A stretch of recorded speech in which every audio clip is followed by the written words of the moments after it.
চীনের পণ্যের ওপর সর্বোচ্চ ২০০% শুল্ক বসানোর হুঁশিয়ারি দিয়েছেন যুক্তরাষ্ট্রের প্রেসিডেন্ট ডোনাল্ড ট্রাম্প। তিনি স্পষ্ট করে বলেছেন, যদি যুক্তরাষ্ট্র পর্যাপ্ত পরিমাণে ম্যাগনেট না পায় তবে এই শুল্ক কার্যকর করা হবে।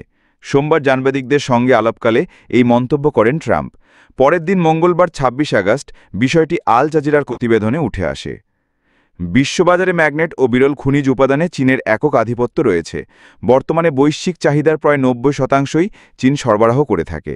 এই উপাদানগুলো সেমিকন্ডাক্টর চিপসহ আধুনিক প্রযুক্তিপণ্য তৈরিতে অপরিহার্য। গত এপ্রিল মাসে যুক্তরাষ্ট্র চীনা পণ্যের শুল্ক বাড়ালে জবাবে বেইজিং বিরল খনিজ রপ্তানি সীমিত করার সিদ্ধান্ত নেয়। এরপর থেকে দুই দেশের মধ্যে উত্তেজনা নতুন মাত্রা পায়।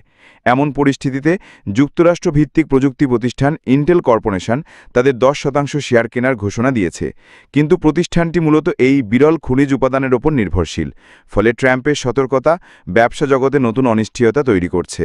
অন্যদিকে চীনের সরকারি পরিসংখ্যানে দেখা যায়, গত জুলাই মাসে দেশটির বিরল খনিজ রপ্তানি ৪,৭০০ টনের বেশি বেড়েছে। এটা দুই দেশের দাবির মধ্যে বড় ধরনের বৈপরীত্য তৈরি করেছে। উল্লেখযোগ্য বিষয় হল, যুক্তরাষ্ট্র ও চীনের মধ্যে শুল্কবিরোধ অনেকদিন ধরেই চলছে। চলতি মাসের শুরুতেই দুপক্ষ সমঝোতার ইঙ্গিত দিলেও ট্রাম্পের নতুন হুমকি আবার উত্তেজনা বাড়াচ্ছে। সম্প্রতি ট্রাম্প একটি নির্বাহী আদেশে শুল্ক কার্যকরের সময়সীমা আরও ৯০ দিন বাড়িয়েছেন।